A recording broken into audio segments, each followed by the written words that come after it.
राजस्थान की सबसे फेमस थाली।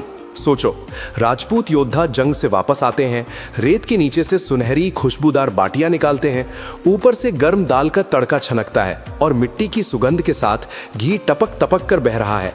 ये सिर्फ खाना नहीं, 1300-1400 साल पुरानी कहानी है, दाल बाटी चूरमा की कहानी। आज के इस वीडियो में हम राजस्थान के इस आइकॉनिक डिश का पूरा सफर देखेंगे। रेत के रेगिस्तान में सूखी बाटी से लेकर रॉयल रसोइयों, गुप्ता साम्राज्य की पंचमेल दाल, मेवाड़ की रानियों के किचन और मुगल कोर्ट तक का सफर। आप वीडियो के एंड तक जुड़े रहिए, क्योंकि आखिरी में एक ऐसी स्वीट गलती का राज खुलेगा जिसने सिंपल बाटी को चूरमे की मिठास दे दी और दाल बाटी चूरमा को बना दिया राजस्थान की पहचान। राजस्थान का नाम आते ही दिमाग में क्या आता है? रणभूमि, रजवाड़े, राजपुताना शान और एक थाली जो सबको जोड़ देती है, दाल बाटी चूरमा। आज हम सिर्फ रेसिपी नहीं, इसके पीछे छुपी हिस्ट्री, योद्धाओं का स्ट्रगल, महारानियों की सोच और रजवाड़ों की पॉलिटिक्स तक समझेंगे। मतलब टेस्ट के थ्रू हिस्ट्री का फुल टूर। ये डिश आज शादियों, तीज त्योहारों, पारिवारिक भोज और टूरिस्ट थालियों की जान है, लेकिन इसका जन्म एक बहुत ही प्रैक्टिकल प्रॉब्लम से हुआ था। रेगिस्तान, पानी की कमी और युद्ध की तैयारी। चलिए कहानी शुरू करते हैं वहां से जहां सबसे पहले बाटी का जन्म हुआ। कहानी शुरू होती है राजपुताना के पुराने युग से, जब मेवाड़ के महान शासक बप्पा रावल अपना राज्य और सेना खड़ी कर रहे थे। तब के राजपूत योद्धा नोमैडिक, लगातार यात्रा और युद्ध पर रहते थे। उन्हें ऐसा खाना चाहिए था जो आसान हो, जल्दी बने, कम पानी ले और दिनों दिनों तक खराब ना हो। यहीं से पैदा हुई बाटी। गेहूं के आटे, थोड़े घी और दूध, यानी कई जगह कैमल मिल्क का जिक्र आता है, से बने सख्त डो बॉल्स, जिन्हें योद्धा जंग पर जाते वक्त रेत के नीचे दबाकर छोड़ देते थे। दिन भर लड़ाई के बाद जब वापस आते, सूरज की गर्मी और गर्म रेत उन बाटियों को धीरे धीरे बेक कर चुकी होती थी। ऊपर रेत हटाओ, अंदर से पका हुआ गोल गोल्डन बाटी मिलता, ऊपर से घी डाल के खाया जाता। सोचो, न तंदूर, न गैस, न ज्यादा बर्तन, सिर्फ रेगिस्तान ही उनका ओवन था। इसीलिए बाटी को पहले वॉर टाइम फूड या युद्ध का साथी भी बोला जाता है। राजस्थान का सूखा मौसम, लंबी यात्रा, पानी की कमी, इन सब ने मिलकर इस बाटी को योद्धाओं का परफेक्ट लंच डिनर बना दिया।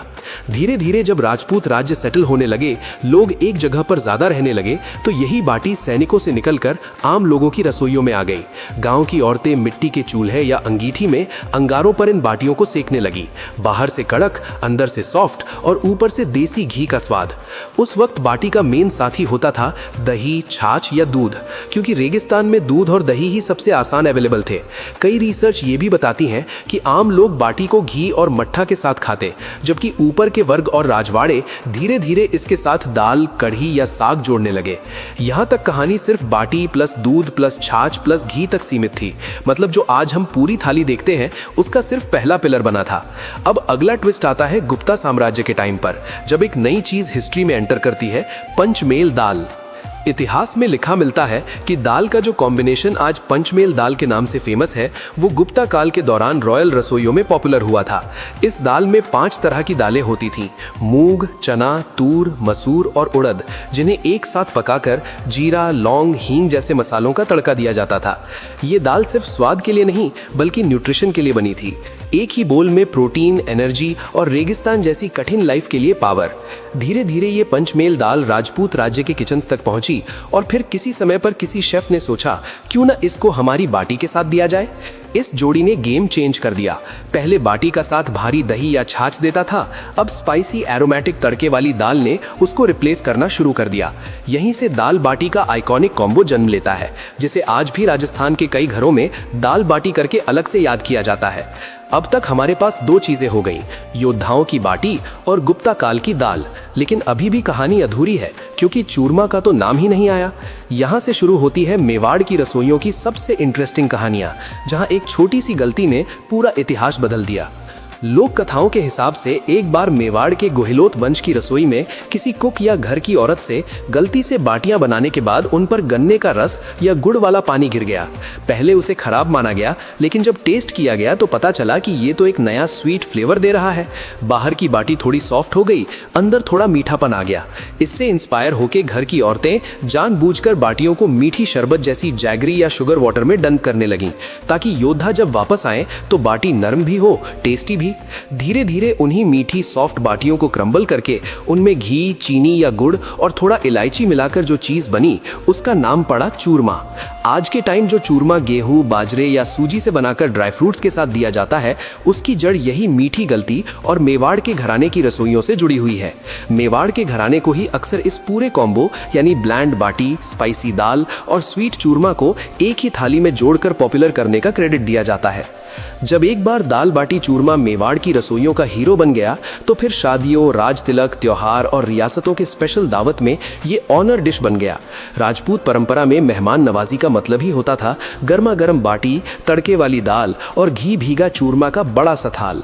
कहा जाता है कि जैसे जैसे राज्यों के बीच शादियां होने लगी, वैसे वैसे दाल बाटी चूरमा भी एक राज्य से दूसरे राज्य की रसोइयों तक पहुंचता गया। ऐतिहासिक किस्से बताते हैं कि मुगल कोर्ट तक भी ये राजस्थानी डिश पहुंचा, खासकर अकबर की रानी जोधाबाई के थ्रू, जहां पर ये एक एग्जॉटिक राजवाड़ा थाली के रूप में सर्व किया जाने लगा। इस दौरान अलग अलग घराने अपनी ट्विस्ट देने लगे। कहीं बाटी के साथ कढ़ी सर्व होने लगी, कहीं साग, कहीं बाटी को पहले उबाल कर फिर सेक कर बाफला बना दिया गया। लेकिन जो कोर कॉम्बो था, दाल बाटी चूरमा, वो राजस्थान की पहचान बनके हर राजवाड़ा थाली का सेंटर बन गया। अब जरा सोचिए, एक सेम डिश जिसे कभी योद्धा रेत में दबा के खाते थे, आज शादियों में पूरे रिचुअल के साथ खिलाई जाती है। आज भी राजस्थान के कई इलाकों में दाल बाटी चूरमा किसी भी बड़े शुभ काम जैसे विवाह, गृह प्रवेश या बड़ी पूजा का इंपॉर्टेंट हिस्सा होता है, क्योंकि इसे समृद्धि, मेहमान नवाजी और राजवाड़ा परंपरा का सिंबल माना जाता है। इस डिश की एक और खास बात है, ये रेगिस्तान के टफ लाइफ का सोल्यूशन भी है। गेहूं, दाल, घी, गुड़, सब high energy, long lasting components जो राजस्थान जैसे स्टेट में जहां ना ज्यादा सब्जी होती थी ना पानी, वहां के लोगों को पूरे दिन का फ्यूल देते थे।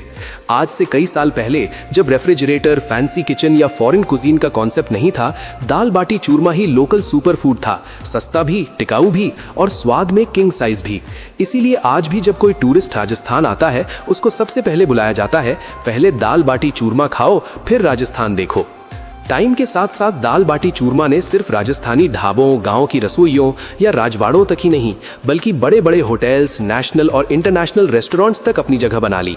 आज मुंबई, दिल्ली, अहमदाबाद से लेकर फॉरेन सिटीज तक राजस्थानी थाली का मेन हीरो यही है। बड़ी बड़ी प्लेट्स में छोटी छोटी बाटियां, बोल में दाल और साइड में घी गुड़ वाला चूरमा। अब इसके कई मॉडर्न वर्जन्स भी आ गए हैं। स्टफ्ड बाटी यानी आलू, पनीर या मिक्स्ड वेज के साथ, baked health style baati with less ghee, या फिर बाजरे, ज्वार, मक्के के कॉम्बिनेशन से बनी मल्टी ग्रेन बाटी। लेकिन कहीं ना कहीं लोग असली मजा वही मानते हैं जब बाटी को हाथ से तोड़कर उसमें घी डालकर पंचमेल दाल के साथ प्लेट पर मिक्स करके खाया जाए और लास्ट में चूरमा की मीठी एक दो कटोरी पेट को आराम दे। सोशल मीडिया, फूड व्लॉग्स और टूरिज्म कैंपेन्स ने भी इस डिश को वर्ल्ड वाइड फेम दिलाई है। हर ट्रैवल व्लॉगर राजस्थान आके एक रील जरूर बनाता है जिसमें बाटी पर घी का लड्डू जैसा चमकता हुआ स्ट्रीम गिरता दिखता है। यानी जो चीज कभी वॉरियर्स की नेसेसिटी थी, वो आज इंस्टाग्राम और यूट्यूब का फूड सेलिब्रिटी बन चुकी है। अगर इस पूरी कहानी को एक लाइन में समझाना हो तो दाल बाटी चूरमा सिर्फ एक डिश नहीं, राजस्थान की ज्योग्राफी, युद्ध, राजनीति, रिवाज और रसोई सब का मिला जुला पोर्ट्रेट है। इसमें रेगिस्तान की मजबूरी है, राजपूत योद्धाओं का दम है, मेवाड़ के रॉयल किचन की क्रिएटिविटी है, गुप्ता साम्राज्य की दाल का साइंस है और राजस्थानी घर घर की मिठास। बाटी बताती है कि कैसे मुश्किल हालत में भी लोग जुगाड़ से जिंदा रहे। दाल बताती है कि कैसे साइंस और न्यूट्रिशन को खाने का पार्ट बनाया गया। और चूरमा बताता है कि लाइफ कितनी भी टफ हो, आदमी मीठा निकाल ही लेता है। शायद इसीलिए जब भी कोई प्लेट में दाल बाटी चूरमा आता है तो सिर्फ पेट नहीं, कहानी भी भर जाती है। तो दोस्तों, अगर आपको ये कहानी पसंद आई हो तो अगली बार जब आप दाल बाटी चूरमा खा रहे हो, एक सेकंड के लिए आंख बंद करके इमेजिन जरूर करना, रेत में दबा हुआ बाटी, लड़ाई से थका हुआ योद्धा, मेवाड़ की रसोई में गिरता हुआ गन्ने का रस और राजवाड़ा थाली में बड़ी गर्व से सज कर आता हुआ ये राजस्थानी क्राउन डिश। ये था दाल बाटी चूरमा का सफर, योद्धाओं के तंदूर से लेकर आपकी प्लेट तक।